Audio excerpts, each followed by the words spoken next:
ప్రతి ఒక్కరికి good news వచ్చేసింది. అసలుకి మనకి ఆర్ఆర్బి గ్రూప్ డి 2025కి సంబంధించి మనకి ఎవరైతే జనరల్ వాళ్ళు ఉంటారో వాళ్ళకి రిజల్ట్ అనేది ఎప్పుడు వస్తుంది, అలానే సిసిఏ క్యాండిడేట్స్కి రిజల్ట్ అనేది ఎప్పుడు ఇస్తారు, అసలుకి రిజల్ట్స్ మీద ఇప్పుడు స్టే అనేది ఉందా లేదా, మనకి రీసెంట్గా ఒక రిక్రూట్మెంట్ అనేది వచ్చిందనమాట 2026కి సంబంధించి. దాని యొక్క ఎగ్జామ్ డేట్స్ అనేటివి మనకి ఎప్పటి నుంచి ఉంటాయి, ఎగ్జామ్స్ అనేటివి ఎప్పటి నుంచి కండక్ట్ చేస్తారు మనకి, అలానే మనకి కోర్టు కేసు అనేది ఏమైంది, ఎవరికి ఫేవర్గా వచ్చింది అసలుకి మనకి ఓల్డ్ సిసిఏ క్యాండిడేట్స్కా లేదంటే న్యూ సిసిఏ క్యాండిడేట్స్కా అని, అలానే మనకి పీఈటీ అనేది ఎప్పటి నుంచి కండక్ట్ చేస్తారో, పీఈటీ క్వాలిఫై కావాలనుకుంటే మనకి కట్ ఆఫ్ అనేది ఎంత ఉండాలి, కోర్టు కేసు అసలుకి ఏమైంది ఏంటి అప్డేట్ అనేది కూడా క్లియర్ కట్గా ఈ వీడియోలో ప్రతి ఒక్క దాని గురించి మాట్లాడదాము. కాబట్టి ఎండ్ వరకు స్కిప్ చేయకుండా వీడియోని చూడండి.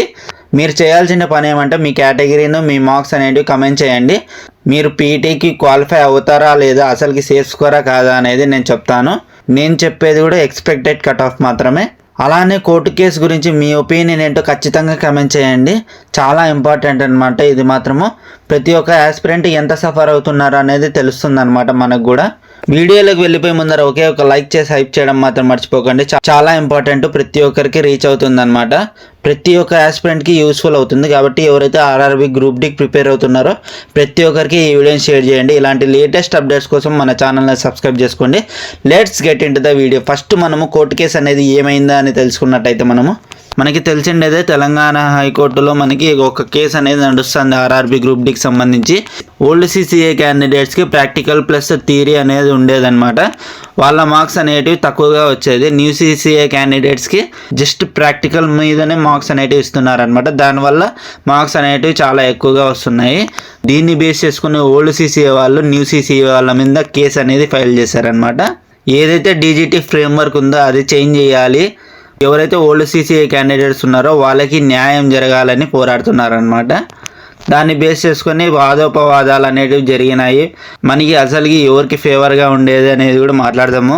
మనకి రీసెంట్ అప్డేట్ చూసుకున్నట్టయితే మనకి May 5, 2026 మనకి హీరింగ్ డేట్ అనేది ఇచ్చారనమాట. నెక్స్ట్ మ్యాక్సిమం అంతా అయిపోయినట్టే, ఫైనల్ డెసిషన్ అనేది ఇంకా ఇవ్వలేదు, కానీ మొత్తం అన్నీ అయిపోయినాయి, వాదోపవాదనలు అన్నీ అయిపోయినాయి అనమాట. కాబట్టి మనకి ఫైనల్ డెసిషన్ ఒకటే పెండింగ్లో ఉంది. ఇక్కడ చూసినట్టయితే ఎవరికి ఫేవర్గా ఉంది మొన్న జరిగిన కేసులో చూసుకున్నట్టయితే మనకి జడ్జి గారు సిసిఏ క్యాండిడేట్స్ వైపే ఉన్నారనమాట. అంటే ఓల్డ్ సిసిఏ క్యాండిడేట్స్ ఎవరైతే ఉన్నారో ఫైల్ చేసినలే కేసు వాళ్ళ సైడే ఉన్నారనమాట. రైట్ టు ఈక్వాలిటీ ఈ ఆర్టికల్ బేస్ చేసుకుని పోరాడుతున్నారనమాట. సో మనకి కోర్టు అనేది ఓల్డ్ సిసిఏ క్యాండిడేట్స్ వైపు ఉంది ప్రెజెంట్ అయితే. చాలామంది పీఈటీ క్వాలిఫై అయినామా లేదా అనేది కూడా తెలియదు అనమాట. సో అసలుకి ప్రిపేర్ అవ్వాలా వద్దా రన్నింగ్కి అనే వాళ్ళు చాలామంది ఉన్నారు. ఇప్పుడు కట్ ఆఫ్ అనేది ఎంత ఉంటే పీఈటీకి క్వాలిఫై అవుతారు, అవ్వటానికి అవకాశం అనేది ఎంత ఉంది, మీ స్కోర్ అనేది ఎంత ఉంటే మీరు రన్నింగ్ ప్రాక్టీస్ చేయొచ్చు అనేది క్లియర్ కట్గా మాట్లాడదాము. ఎప్పుడైనా కూడా మనం ఆలోచించాల్సింది ఏమంటే నార్మలైజేషన్ అనేది ప్రతి ఒక్కదానికి ఉంటుంది. కాబట్టి మనకి +or- 5 మార్క్స్ అనేటివి పెరుగుతాయి తగ్గుతూ ఉంటాయి. కాబట్టి మనకి యూఆర్కి వచ్చేసరికి 75 ఉండేవాళ్ళు, కానీ పీఈటీకి 70 to 75 ఎవరైతే మిడ్ రేంజ్లో ఉంటారో వాళ్ళు రన్నింగ్ ప్రాక్టీస్ చేయండి. ఓబీసీ క్యాండిడేట్స్ ఉన్నారో 65 నుంచి 70 మధ్యలో వచ్చింటే మాత్రమే మీ స్కోర్ అనేది ఖచ్చితంగా మీరు రన్నింగ్ అనేది ప్రాక్టీస్ చేయండి. అలానే ఈడబ్ల్యూఎస్ కేటగిరీకి వచ్చేసరికి 60 to 65 మధ్యలో వచ్చినారంటే రన్నింగ్ ప్రాక్టీస్ చేయండి. అలానే ఎస్సీ వాళ్ళు వచ్చేసరికి 55 నుంచి 60 మధ్యలో వచ్చిండే వాళ్ళు ప్రాక్టీస్ చేయండి. ఎస్టీ వాళ్ళు వచ్చేసరికి 50 నుంచి 55 మధ్యలో వచ్చిండే వాళ్ళు ప్రాక్టీస్ చేయండి. ఎవరైతే పీడబ్ల్యూడీ క్యాండిడేట్స్ ఉంటారో వాళ్ళకి పీఈటీ అనేది ఉండదన్నమాట. సో మనం ఇప్పుడు ఆర్ఆర్బి గ్రూప్ డి 2026 యొక్క ఎగ్జామ్ డేట్స్ చూసినట్టయితే మనకి ఇప్పుడు జరగబోతున్న రిక్రూట్మెంట్కి ముందు జరిగిన రిక్రూట్మెంట్కి అసలుకి సంబంధం లేదు. ఆ రిక్రూట్మెంటే, ఈ రిక్రూట్మెంటే. కాబట్టి మనకి ఈ ఎగ్జామ్స్ అనేది ఎవరే కానీ ఆపలేరు, ఖచ్చితంగా ఎగ్జామ్స్ అనేవి కండక్ట్ అవుతాయి. మనకి రీసెంట్గా RRB NTPC UG exam dates అనేవి వచ్చాయన్నమాట. మే నుంచి మనకి జూన్ వరకు ఉన్నాయి ఎగ్జామ్స్ అనేటివి. సో మనకి 10 days గ్యాప్ తీసుకున్నా కూడా మనకి జూలైలో కండక్ట్ అవ్వడానికి ఎక్కువ ఛాన్సెస్ అనేవి ఉన్నాయన్నమాట. కాబట్టి ప్రతి ఒక్కరు బాగా ప్రిపేర్ అవ్వండి. ఎవరైతే ముందు ప్రిపేర్ అవ్వలేదో వాళ్ళు ప్రిపేర్ అవ్వండి. ఎవరైతే ముందు ప్రిపేర్ అయ్యి పీఈటీ క్వాలిఫై అవుతామని తెలిసిందే వాళ్ళు కూడా ఇంకొకసారి మీరు బాగా ప్రిపేర్ అవ్వండి. ఎందుకంటే అది ఏమైనా కూడా కేసు అనేది మీకు ఇప్పుడు వచ్చే రిక్రూట్మెంట్లో కూడా మీకు ఛాన్స్ అనేది ఎక్కువగానే ఉండాలన్నమాట. కాబట్టి ప్రతి ఒక్క ఛాన్స్ని, ప్రతి ఒక్క ఆపర్చునిటీని మిస్ చేసుకోకుండా బాగా ప్రిపేర్ అయ్యి బాగా రాయండి ఎగ్జామ్ అనేది. సో ఇప్పుడు మనం రిజల్ట్ యొక్క అప్డేట్ అనేది తెలుసుకున్నట్టయితే, ఈ జనరల్ వాళ్ళు ఉంటారో ఎవరైతే సిసిఏ క్యాండిడేట్స్ కాదో వాళ్ళకి అసలుకి రిజల్ట్ అనేది ఎప్పుడు వస్తుంది, అలానే సిసిఏ క్యాండిడేట్స్ వాళ్ళకి రిజల్ట్ అనేది వదులుతారా లేదా, ఇప్పట్లో మనకి స్టే అనేది ఉందా లేదా రిజల్ట్ మీద అనేది క్లియర్ కట్గా మాట్లాడదాం ఇప్పుడు.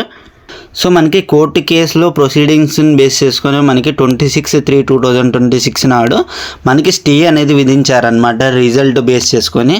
రిజల్ట్ బేస్ చేసుకొని ఎప్పటి వరకు మనకి స్టే అనేది విధించారంటే, ఏదైతే హీరింగ్ జరగాల్సి ఉందో 15/4/2026 నాడు అప్పటి వరకు రిజల్ట్ స్టే అనేది ఉండే అనమాట.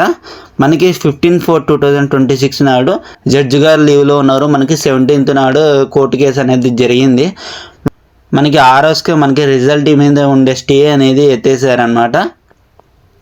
సో ఇప్పుడైతే మనకి ఎటువంటి స్టే మాత్రం లేదు RRB group D result base చేసుకుని. అయితే సిసిఏ క్యాండిడేట్స్ ఎవరైతే ఓల్డ్ సిసిఏ క్యాండిడేట్స్ ఉన్నారో వాళ్ళు కూడా చెప్పేశారనమాట, రిజల్ట్ అనేది మీరు ఇచ్చేయండి, ఎవరైతే 80% క్యాండిడేట్స్ ఉన్నారో వాళ్ళ యొక్క రిజల్ట్ అనేది ఇచ్చేయండి, మాకు సంబంధం లేదు. ఎవరైతే సిసిఏ క్యాండిడేట్స్ యొక్క రిజల్ట్ అనేది ఉందో అది మాకు న్యాయం జరిగేంత వరకు ఎవరిదే అని రిలీజ్ చేయాల్సిన అవసరమే లేదు, మాకు అవసరం కూడా లేదు, మాకు న్యాయమే జరగాలి ఖచ్చితంగా అని చెప్పి పోరాడుతున్నారు అనమాట.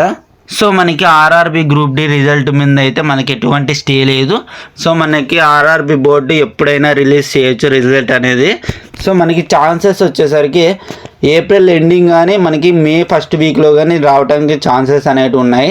ఇది మ్యాక్సిమం కాదు, జస్ట్ ఛాన్సెస్ అనేవి ఉన్నాయన్నమాట. మొత్తం అంతా ఆర్ఆర్బి చేతిలోనే ఉందన్నమాట. ఇప్పుడు ఎప్పుడైనా కూడా రిలీజ్ చేయొచ్చు ఆర్ఆర్బి గ్రూప్ డి వాళ్ళు. సో మనకి పీఈటీ అనేది ఎప్పుడు కండక్ట్ చేస్తారంటే, మనకి ఆర్ఆర్బి గ్రూప్ డి రిజల్ట్ వదిలిన వెంటనే మనకి జస్ట్ 1 month టైం ఇచ్చి వాళ్ళకి పీఈటీ అనేది కండక్ట్ చేస్తారనమాట. పీఈటీ కండక్ట్ చేసిన తర్వాత మనకి రీసెంట్గా అయితే 2 days 1 day 2 days 1 day ఇలా ఇచ్చేదన్నమాట హియరింగ్ డేట్ అనేది. ఇప్పుడు మనకి డైరెక్ట్గా మనకి 5th May 2026 నాడు హియరింగ్ డేట్ అనేది ఇచ్చిందనమాట. దాని తర్వాత ఫైనల్ డెసిషన్ ఆ రోజన్నా తీసుకుంటారా లేదో అనేది మనకి నమ్మకాలు లేవు. జడ్జి మొన్ననే మనకి రీసెంట్గానే ఫైనల్ డెసిషన్ తీసుకుంటాను అని చెప్పారనమాట జడ్జి గారే. కానీ ఆయనే మాట తప్పినప్పుడు మనం ఎవరినే కానీ నమ్మేకి లేదు. కాబట్టి మనకి 5th May ఏం జరుగుతుందో మనం ఆ రోజు వేచి చూడాలన్నమాట. ఒకవేళ మనకి సిసిఏ క్యాండిడేట్స్ యొక్క రిజల్ట్ పీఈటీ లోపల ఈ కోర్టు కేసు అనేది అయిపోయిందంటే ఖచ్చితంగా వెంటనే రిలీజ్ చేసేస్తారనమాట.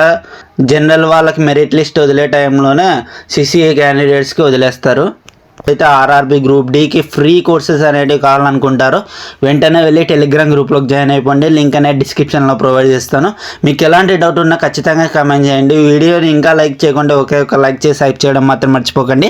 ఎవరైతే ఆర్ఆర్బి గ్రూప్ డికి ప్రిపేర్ అవుతున్నారో ప్రతి ఒక్కరికి ఈ వీడియోని షేర్ చేయండి. ఇలాంటి లేటెస్ట్ అప్డేట్స్ కోసం మన ఛానల్ని సబ్స్క్రైబ్ చేసుకోండి.